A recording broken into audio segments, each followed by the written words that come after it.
moved.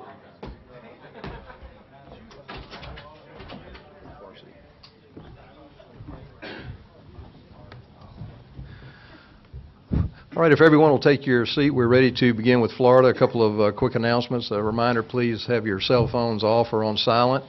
As soon as we complete the session with Coach McElwain, we'll have a photo op, a still photo op, and a video photo op with both coaches and the trophy up here, and then we will continue on with Coach Saban.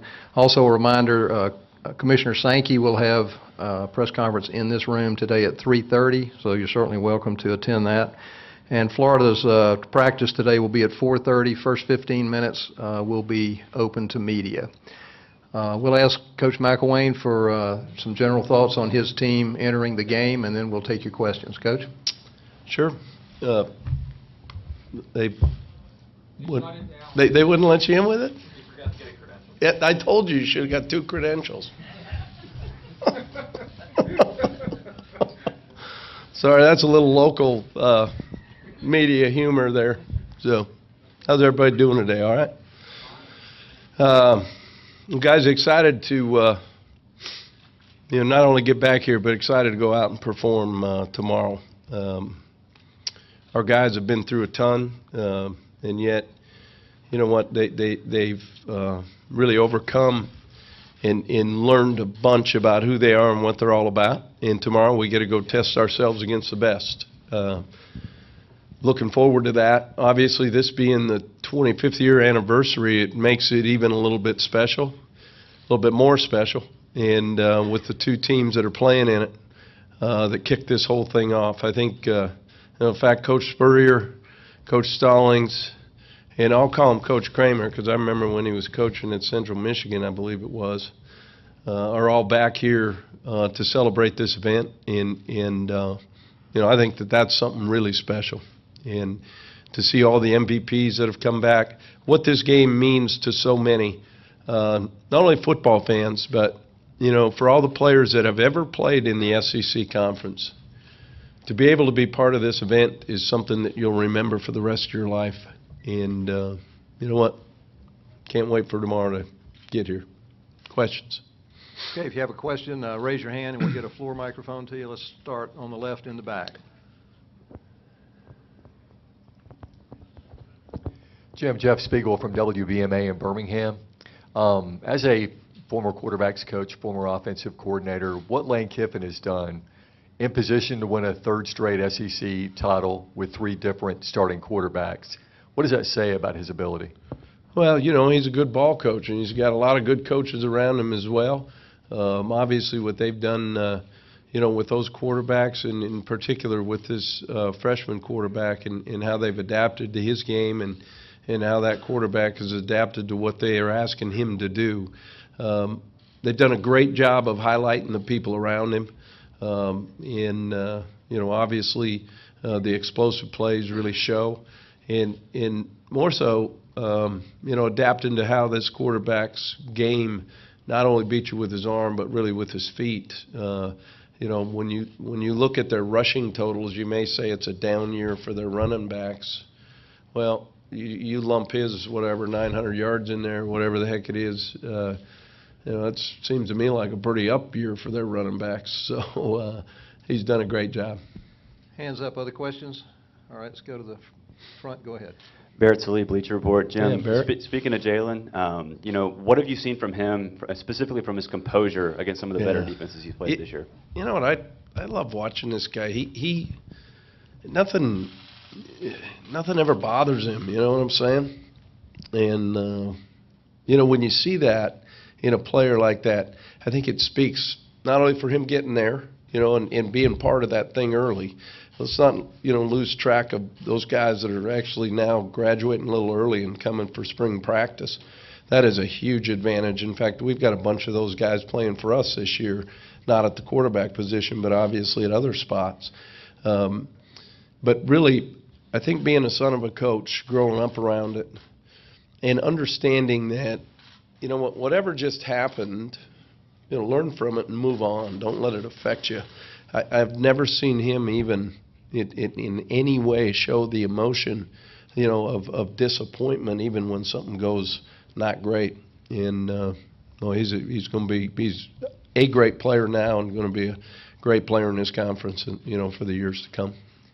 Okay, we've got two questions on the aisle right here. Go ahead, first one. Yeah, Coach.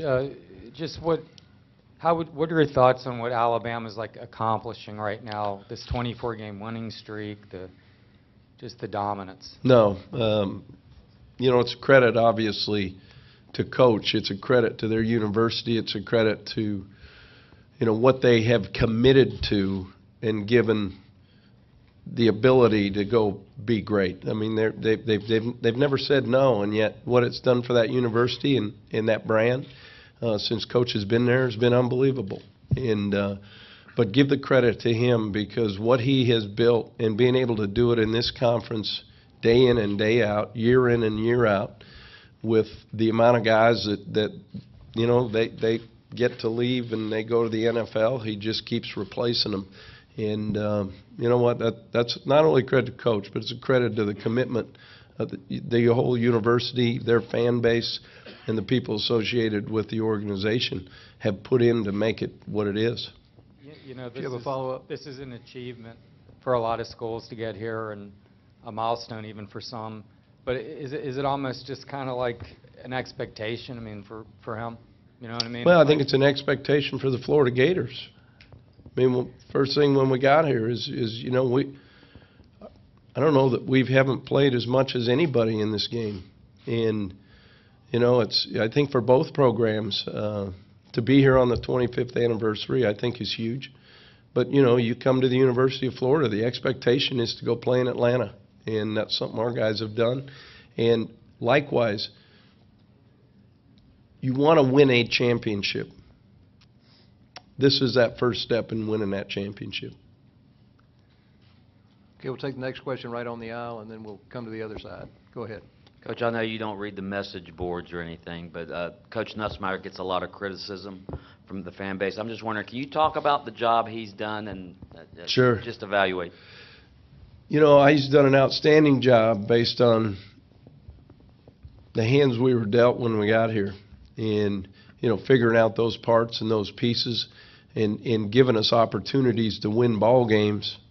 Has been really good. Obviously, there's things that need to be continually tweaked and looked at.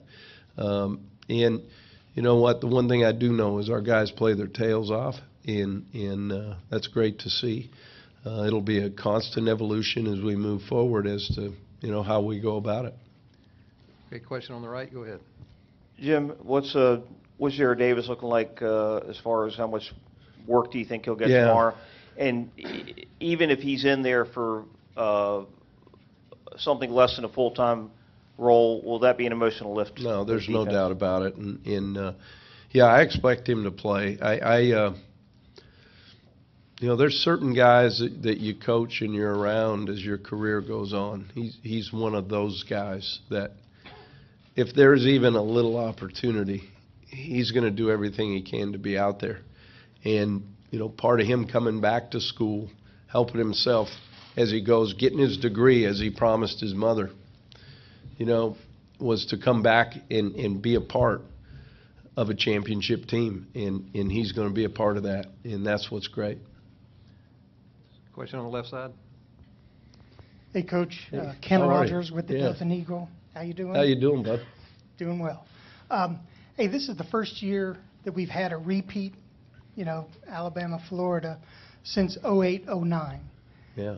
And you were on that 08, 09 end of it from Alabama's perspective. And I'm taking you way back, I'm sorry. Yeah. Losing in 08, what kind of fuel did that provide for 09? And are there corollaries for this year? It's really, I don't know about the losing, but really understanding the experience, and more so what you're maybe able to do to help yourself be successful when hopefully that next event comes up. And in our case, that next event was the following year. I remember right, we were a little bit of a surprise in 08, just kind of how we went about our business. And and then being able to get back here, getting a taste of it, and being able to get back here, I know that was something our guys were driven to do, and we were fortunate enough to come out on the front end of that one. Got a couple of hands. We'll come back to you in a minute. A couple of hands in the back. Go ahead. Hey, Alan Cole, Sports Illustrated Kids. What's the most important thing for you guys to do early in this game to kind of put the disappointment of last week behind you? You know, there's a lot of things that you learn as a competitor, and one of them is learn from your past failures to help you be successful in the future. That game was put behind us a long time ago. We got off the bus at about 3:45 in the morning on Sunday, and as I told them, everybody got off the bus, okay, it's over. All right, we got to move on. We're playing in the SEC championship. Let's go put a great piece of work together, and our guys have done that, and they're excited about coming out and playing tomorrow. Question on the left side. Go ahead. Don Stinson, DNA Sports Talk. First of all, congratulations, Coach. Thank you so much. I appreciate that. You're welcome. What are 3 key aspects are you looking for from your team tomorrow? 3 key aspects. I think first and foremost, don't blink. Don't blink. See what you see and go get it. And whatever you do, in doing that, don't ever back down. Don't back down to anything. I think the 3 things probably is what we look for is you can't give them any cheap ones. So the turnover piece is obviously huge. You know, limiting explosive plays and not allowing the sudden strikes that show up quite a bit. And, you know, taking care of your opportunities when they're there. Those are the biggest things we've got to do. We've got a question on this side on the back, and then we've got one in the middle over here, and then we'll come down. Hey, Coach, Paul Newberry from Associated Press. Paul. A couple of things back to Coach Saban. One, as somebody who worked with him, beyond just going out and getting the best players, best assistants, what kind of stands out to you as the reason he's been able to maintain this level of success? And a follow to that, is it tough now that you're on the other side? Does it almost feel like you're playing for crumbs, like a lot of the SEC? That he just what he occasionally doesn't win at all might be something there, but I don't know if how frustrating that is, and is that a? It really isn't. In being part of it, I was really fortunate because I was able to see a commitment, an understanding of the organization, and what it takes on a daily basis to help yourself have the opportunity to be successful. And that isn't just football now. It's about anything you do in life. And yet the one thing that's really unique there is the overall commitment of the people around Coach Saban that has allowed him to build the organization, build the infrastructure, build the things, and total support in him to be able to go out and be successful. And, you know, that commitment is something that is like no other. And, you know, I think you just even take a look at even when he arrived in the overall university enrollment that has gone up. I mean, I think some of the Alabama guys in here could probably speak to that a little bit better. That name and brand recognition and what he's done and what it's brought for the state of Alabama and the University of Alabama.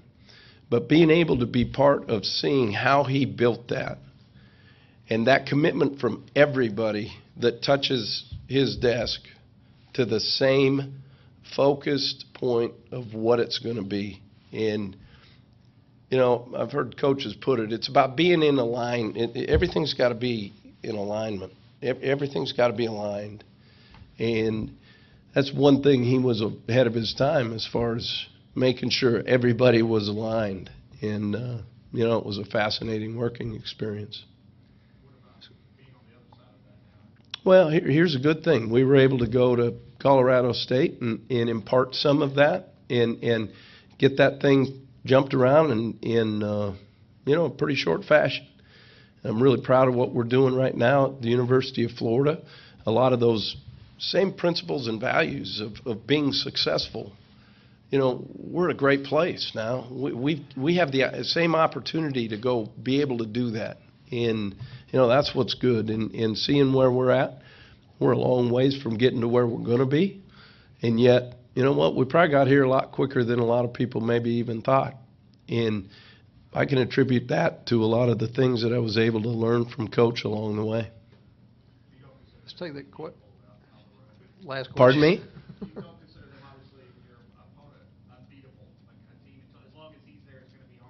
No, it's not unbeatable at all. I mean, no. That's, last time I checked, I think we're a pretty good football team. Say question on the right side. Coach, Aaron Suttles, Tuscaloosa. Where you at, Aaron? There you are.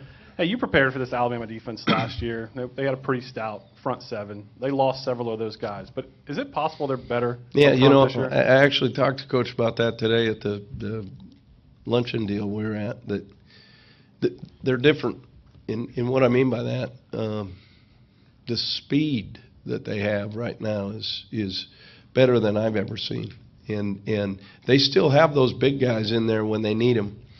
But really, the overall team speed is something that I think has really stood out to me as we spent the week watching them, and a couple crossover games that you get when you're working in the season. So yeah, and Jeremy has picked up right where Kirby was. He brought some things that were unique to what he did at Georgia, and obviously fit him into that system. So I'll give him a lot of credit, too, for what he's doing to adapt into the players that they're putting out there on defense. Okay, question down front. Go ahead. Hey, Coach. Austin Appleby, how do you feel about, since he's been back in as the starter, how do you feel about how he's played, the things that you've liked, and what maybe you've hoping he's going to step up a little bit with? I think here's the thing I love about Austin is he's a guy who prepares as well as any quarterback I've been around. And, really the big key there is going to be, don't chase ghosts, don't see ghosts. You're prepared, you know what to do. Now go ahead and let it loose. And I expect him to do that tomorrow. Another question down front. Go ahead. Jim, you said that you guys have maybe gotten back here quicker than most people expected. When you got here, what was your expectation? I know the goal is to get here, but when you kind of evaluated the roster, what hurdles have you kind of had to climb to get here? Well, someday when I'm retired, sitting on the dock at Flathead Lake, I'll probably look back and think about that. Right now, we've got a task at hand and have to go win this football game. It's interesting, the goal piece. Everybody, you set goals to go achieve goals and that kind of thing, and yet understanding that goals only happen when you're willing to invest and you're willing to do it every single day to go achieve something. I've seen this football team understand what that is through some things and through some adversity that I'm really proud of. They could have sacked their bats, gone home a while back. You know what? They didn't. And I'm proud of them. Question on the aisle. Go ahead. Thomas Goldkamp with 24/7 Sports. I know you guys came into the year really expecting the tight ends to be a big potential mismatch.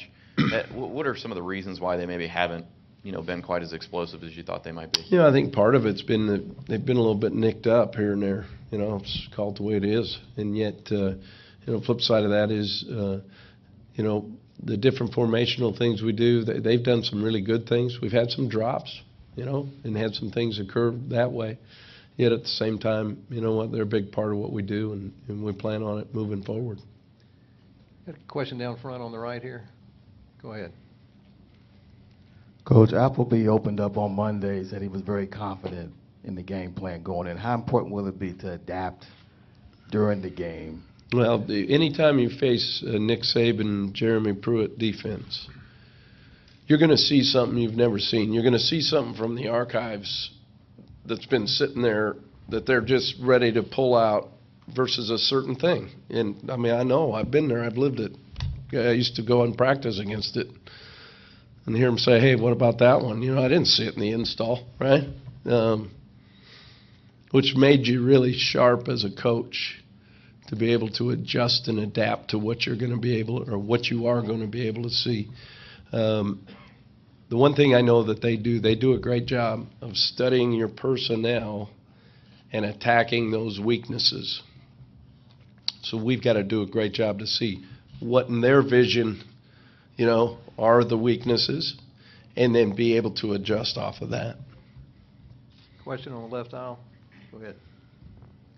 Coach, is it flattering or insulting that you're being mentioned for the Oregon job? Flattering in the fact that you're being mentioned, or insulting that people would think that you would want to go there? Wow. That's a great way to put it. You know, I think anytime, I think what's pretty cool is anytime anybody kind of likes you. Growing up where I grew up, not a lot of people like you. So I think having that opportunity where they really care about you, if it is the case, I mean, I don't know. You read more than I do about it, but to be mentioned, you know, I got my hunch maybe somebody in recruiting is trying to throw that out there because, you know, we got some early signees coming up. But I think anytime somebody takes notice, I think that's pretty cool. I mean, certainly doesn't hurt my feelings, I guess, is what you're asking. So, A question on the right side. Go ahead. You got the best stuff, man. I enjoy it. I do. Hey, in case you guys don't know, but this guy's stuff, he's got a great wit and a great sense of humor and unbelievable sarcasm is why I kind of like him. So I love it. I love it. I do. I'm serious. I know. Well, that's up to you guys. I don't know. So. Go ahead. This won't be as good. Hey,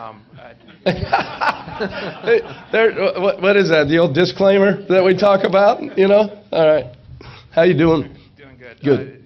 You talked about how they were pretty creative in the way they were able to come up with defensive schemes. How challenging is that for you to maybe think of something different, kind of creative, maybe special for this kind of game? Well, I think one of the things that you do, and you know, I even go back to when we played them when we were at Colorado State. Some of the things that I know at least kept them up there for an extra 10 or 15 minutes, you know, that might mess with their matches or whatever that is, you know, whatever those things are. So doing a little bit of that, trying to keep them off balance from that standpoint and not letting them zero in and target, you know, what you're going to do is really going to be the key. Question on the left. You mentioned the recruiting aspect of the coaching rumors. I guess how do you deal with that from a recruiting standpoint? And at what point do you, or does it have to reach a certain level where you're like, all right, we do have to address this with our recruits that I'm not going to Oregon or whatever the rumor is at the time? You know, rumors are out there. I remember even when we were at Alabama with Coach about, you know, every year he was going to Texas or the NFL, I think, you know, and they would drag the NFL thing on because the NFL thing was so late. You know, trying to make sure that never happened. And, you know, that's the beauty. It's a free world, man. People can do whatever they want and say whatever they want. I know how excited I am to be a Gator. Hands up, other questions? All right, let's go to the right side in the front. Coach, a couple times this week you've mentioned the infrastructure that Nick Saban's been able to have at Alabama. Where are you with that at Florida, and how far have you come as far as getting that set up? I think that commitment is there. I think the recognition of what they have built is there.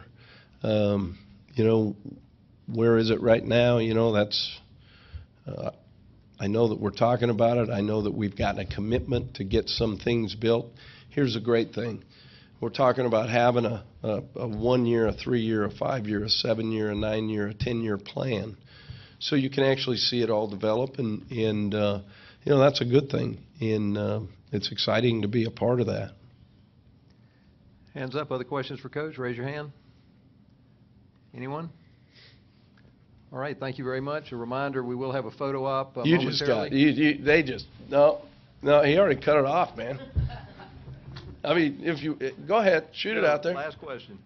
This better be good now. I'm holding everything up. I appreciate and one thing I do know, don't hold Coach Saban up. So this better be good, okay? Right. Scott Ravelli from the Baton Rouge Advocate. There's a perception out there with Alabama's success that there's a separation between them and the rest of the conference. Your team having won this division twice in a row is quite an achievement. Do you see that, or do you think it's just one of those years where they're a little bit ahead of everybody else? Look, they got good players, and here's the thing: they've done it, and they keep building. Here's the one thing I think people don't realize is once they start one thing, they're already finishing it and going to another. And that's a great thing about sustainability in what Coach has built, man, is it's sustainable, and that's a good thing. Thank you. Thanks.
All right, if we could have everyone retake your spaces, and coaches, if you would stay just for a minute and let us get a video photo op, and if we could clear this middle aisle. Thank you.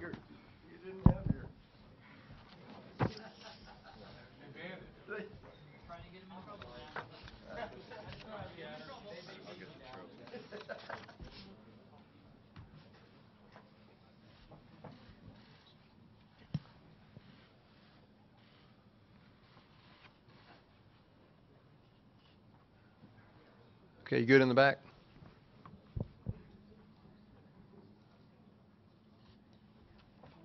Okay, thank you. Thanks. See you, buddy.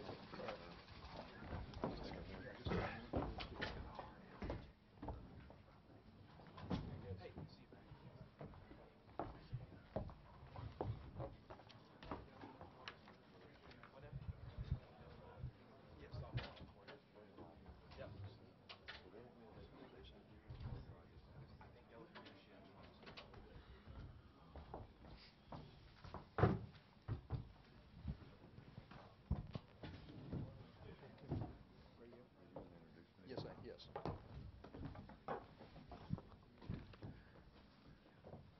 Right, if everyone will retake your seats, we're ready to continue with Coach Saban. We'll ask Coach for some general thoughts on his team entering the game, and then we'll take your questions. Coach? Well, it's certainly a wonderful opportunity for our players to be able to compete in the 25th annual SEC championship game. Very proud of what our team was able to accomplish throughout the course of the season. To be able to have the opportunity to play against a very, very good Florida team who was actually showing tremendous resiliency this year to overcome a lot of adversity and to win games they had to win to be able to get here. So we certainly have a lot of respect for our opponent, and we certainly know that it's going to be a hard-fought game, and our players are going to have to be at their very best to be able to have a chance to be successful in this particular game, and we certainly tried to prepare them for that, and hopefully we'll be ready for the challenge. But my experience in this game has been this is one of the best competitive venues that players have an opportunity to participate in, and this is something that we're very excited to be a part of. All right, if you'll raise your hand, we'll get a floor microphone to you. Let's start right on the left side, back in the middle. Go ahead. Nick, you've had multiple assistants go on to be head coaches. You've undoubtedly seen their growth and development to the point that they were, ready to be a head coach.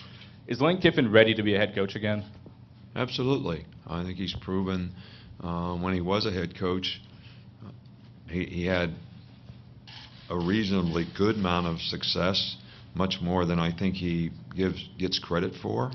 And he's done a phenomenal job in the 3 years that he's been with us relative to taking the players that we had and actually molding a system, especially for the quarterback to be successful in. And I think those are signs of tremendous maturity as a coach who is not just committed to a system, but is committed to doing the things that he has to do to help players be successful. Another question in the far back on the left. Hi, Coach. Jeff Spiegel, WBMA, Birmingham. Could you expand on that a little bit about the way he's coached 3 different starting quarterbacks the past 3 years and that you're in position to three-peat in the SEC? And how challenging is that for a coordinator to pull that off? Well, I think that, first of all, you have to have a lot of knowledge and experience. And to go from sort of a pro-style running play-action pass sort of type system that we always were at Alabama to doing something that Blake Sims with his to-go set could do 3 years ago. That's when we started to go no huddle. Lane really wasn't a no huddle guy, but we all organized a way that we could do that effectively and efficiently. and Blake Sims had a very successful career, and I think set quite a few all-time records at Alabama during that season. And Jake Coker a year ago, completely different type of guy, completely different type of offense. Featured Derrick Henry as a runner and play-action passes, making explosive plays with the quarterback. And then this year having a true freshman that we have done basically what he can do best, and he has developed so he can do more and more, and hopefully he'll continue to develop. But I think these are all signs of, a lot of guys are committed to a system, and then they need to have the players that can fit into that system to make that system work. But I think it's a true sign of a really good coach who can take the players that he has and adapt the system to make it work for them. Is there a question on the right side? Go ahead. Coach, you've talked a lot about what this game means to you, what the competition of this conference is. What do you say to people that have said that Alabama hasn't played anyone this year because the SEC is maybe down? Well, I don't say anything to them because I never heard anybody say that, but I thought the last time I looked, at least when we were going through the season, we played 6 or 7 teams this year that were in the top 20 when we played them. I think that sometimes because teams beat each other in our league, that sort of affects how they get ranked and how they get rated. I've been pleased with the way our team has played against the competition that they've played against, and I've been in this league for a long time, and I didn't think we had easier games this year than we've ever had in the past. So I don't know who the expert is. I'm sure it's somebody in your area out there that is expert to make this sort of analogy or make this sort of assumption, but it probably just is an assumption. Question on the left side, go ahead. Congratulations, Coach, on winning the SEC West over here. Don Stinson, DNA Sports Talk. What do you do to challenge your players so that they don't get complacent with so many wins?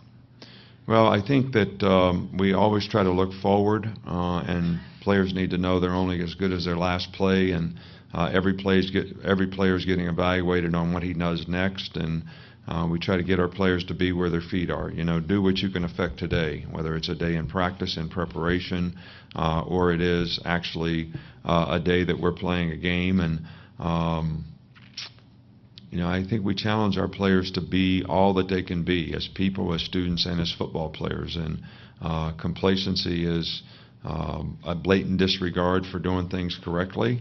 And that's something that we try not to allow to happen because I don't think that helps people be successful. But regardless of the success that we've had this season, the legacy for this team lies in what they do ahead in this next game and any opportunity they get to play beyond that. That's how this team will get remembered. And if Florida wins a championship, then that's what they'll get remembered for.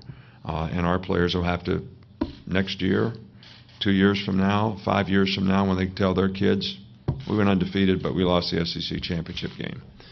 So if you can't look forward to that challenge, we haven't won a championship. This team hasn't won a championship, so they haven't accomplished what other teams have. So there's a lot of challenges left for this team. Question down front on the right. And Nick, when you watch Florida's defense, specifically their front seven and guys like Caleb Brantley, what do you see and how disruptive can they be up the middle? They're very disruptive, very athletic, tremendous initial quickness up front, very athletic group. Brantley's probably as good a player as anybody in college football at his position in terms of how difficult he is to block. And I think that's what makes great defensive players. I think they're very athletic. I think they run extremely well.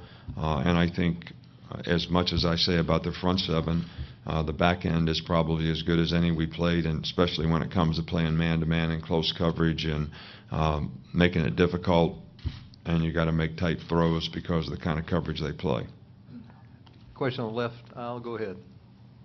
Coach Nussmeier's been getting a lot of criticism in Florida because of Florida's offensive numbers. I'm just wondering, what sort of offensive coordinator was he for you, and what were your thoughts when he left to go to Michigan? Well, he did a great job for us. I mean, we had success with him as our coordinator. He's a hard worker. He's very bright. He's a good play caller. And I think that he did outstanding. And I didn't want him to leave when he left, and we were disappointed. But it was a great opportunity for him. And, you know, he's, I think, doing a good job with the players that he has right now. And when you have a lot of injuries and, you know, you don't have any consistency in the people that are playing, it makes it more difficult to be able to play with consistency. Question in the far back on the right. Hey, Coach, Paul Newberry from Associated Press. A couple of things. One, you won't necessarily tell us, have you given any thought at all to how long you want to coach? And another question as well, you talk about keeping players. I assume, you know, keeping them focused on what's ahead is the biggest challenge as a coach. How do you do that in yourself when you've had so much success to keep striving for more? You know, the best way I can describe it is I hate to lose more than I like winning. So this next game is the game we can lose. So what we did, I'm not in love with what we did last week or the week before that or the whole season. The challenge is the next game, because that's the game we can lose. And I hate losing more than I like winning. All right, so, and my motive as a coach is to help put our players in the best possible position that they can be in to have a chance to be successful in the game. And that comes from our preparation, our teaching, our coaching, whether it's physically, psychologically, emotionally, however you want to couch it. And that's how I see my job. And I want to win for the players. I want the players to play the best. I want them to feel good and have the self-respect after the game that I played my best game. Whether we win or we lose, I did everything that I could do to make it happen. So that's kind of what my goal has always been as a coach, is how can I help our players be the best that they can be as players. And now to address the other part of it, I love coaching. I love it. I've done it for a long time. I never wanted to be a coach to start with. Don James taught me into being a graduate assistant when I was coming out of college. I didn't want to do it. My wife had another year of school is the only reason I did it, and I've been doing it ever since, and I love it. But I think we all have fears sometimes. You know, you have to face your fears. When you start getting up there, you say, I wonder how long I'm going to be able to do this. I'm going to do it as long as I feel like I can do a good job of it, and I'm healthy enough to do it. That's always been what I've wanted to do, and as long as I can keep doing that, I'll be happy doing it. Question on the right side on the aisle. Go ahead. This year, the Florida defense, Gary Smith from the Times-Union in Jacksonville. This year, the Florida defense has had a habit of making life pretty miserable for a freshman or a quarterback who's starting for the first time.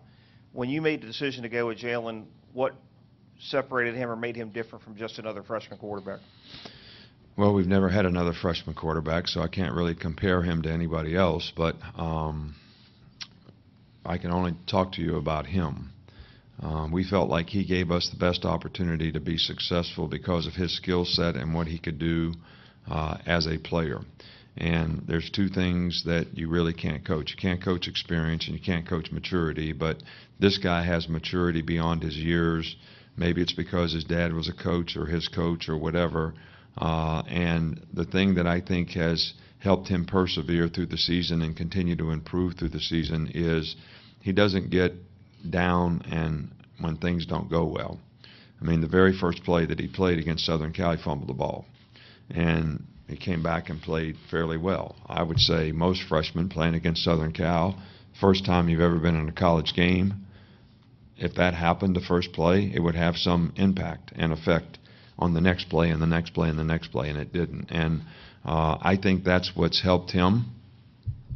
And hopefully our players around him are going to have to play really well tomorrow. They're going to have to play really well against a good defense. Because quarterback is a hard position to play if the people around you don't play well. You know, if the left tackle can't block the defensive end, it's hard to play quarterback. If we can't run the ball effectively, it's hard to play quarterback when you're behind on down distance all the time. So our whole team is going to have to play well to help our quarterback have a chance to be successful in this game. Question the far back on the right. Alan Cole, Sports Illustrated Kids. What do you think the biggest difference between the Florida offense you played last year in this game is and this one is? Well, I think this Florida offense is much more capable of making explosive plays. I think they have two receivers that are phenomenal athletes that have great speed, that have made explosive plays throughout the season. I think their ability to run the football is very, very good, and their quarterbacks have managed their offense really, really well. Last year, the quarterback was very athletic, so you're always worried about him running and beating you with his feet. But this year, I think as a total team, they're much more capable with more weapons and quarterbacks who can take advantage of those weapons. Question down front on the aisle. Ryan Young, SEC Country. You've talked about what McElwain brought to your program when he was there. How did you identify them, though, from across the country, and you hadn't been around for too long? Well, Pat Hill and I coached together at the Cleveland Browns, and Pat Hill was the head coach at Fresno State. I always sort of out there with my ear to the ground about who the best guys are at every position, coordinators, whatever they coach, so that when you have a situation in the future, you can have a list of people that you might be interested in. And Pat had talked very highly about Jim. So when the time came and we needed a coordinator, Jim was one of the guys highest on my list. And when I interviewed him, I was very impressed with him as a person, as well as a football coach. And what I said at the luncheon, which was very true, I had a hard time talking him into coming to Alabama. I mean, if you were the offensive coordinator at Fresno State and you could be the offensive coordinator at Alabama, I'd have thought that was pretty good, but I had to talk him into doing it. That's how loyal he was and how humble he was, but he did a fabulous job for us. How long was that process to sell him on it? About 3 days, which you don't know anything about me, but my patience, 3 days is a long time for me. Question on the far side on the right, or left, I'm sorry. Go ahead. Hey, Coach. Man, you mentioned hating losing. Losing this game in 08, how did that fuel 09 and then what was to come? Talk about that part of it. Well, I don't. All I know is we're on the other end of that. So, and I haven't thought much about 08 and 09 based on where we are right now, which I think is in 16. And we're trying to look forward, not look back. But I think that players are always more interested in changing, doing the things that they need to do to be successful when things don't go well.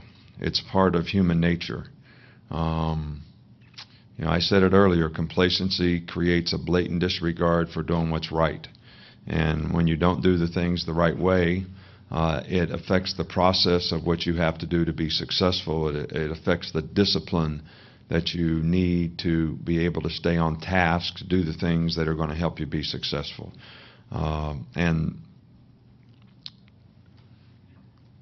that's something that we have to make sure that we aren't.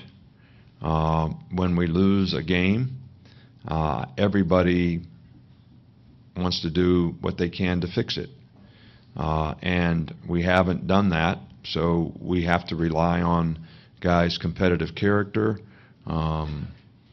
their pride in performance, what they want to accomplish, what they want to do in terms of their legacy as a team. And as I said before, that all gets defined by how we finish. Finishing everything is really, really important. I had an interesting scenario this week that you talk about traditions. Alabama has great football traditions, but then you have a coach, Bear Bryant, who wears houndstooth, and houndstooth is still now a big part of Alabama tradition. No one really, does anybody know what capstone means? Capstone really is the last stone. It means you finished. You built your temple. You finished. That's what it means. That's what capstone means. That's a part of our tradition at Alabama. You know, we call it the capstone. It's about finishing. So what is this about? For our team, it's about finishing. All right, so to do everything we can to try to make our guys understand what it takes to finish against a very, very good team. And, you know, it's a challenge because they are a good team. Got time for maybe two more. Let's take the first one in the far back on the right. Coach, I know, again, you don't like looking necessarily at legacy stuff, but this could be, if you guys win 2-3 more games here, could win your 6th national title as a coach, and Bear Bryant's the only one to do that. What would that mean to you? Have you thought at all I haven't about thought that? about it. I'm not thinking about it. You know, I'm focusing on what can I do for our players so that we have a chance to win the SEC championship tomorrow. And that's really all I'm focusing on. And I'm really, regardless of what happens beyond that, it's going to be about the players on this team. They've worked hard. They've done a lot. The coaches and players on this team have worked hard and contributed and deserve all the credit for all the success that this team has created for itself. And hopefully we can just do enough to help them finish so that they can do something of significance that will define their legacy as a team. And we're focused on that one day at a time. You know, I talked about be where your feet are. I'm right here right now. All right, so this is what's important, and this is what we have to focus on. Have time for a last question, anyone? All right, a reminder, the Alabama practice will be at 3 o'clock. First 15 minutes are open, and also Commissioner Sankey will be in here at 3:30. Thank you. All right, thank you. And I do want to thank everybody here. I don't get an opportunity to do this that often, but I know a lot of people think that I'm not a fan of the media, and that's not necessarily true. I certainly appreciate what you do to do your job well, and how you cover our team, and how you create a lot of positive self-gratification for a lot of our players by the things that you write about them and the recognition that they get. So thank you.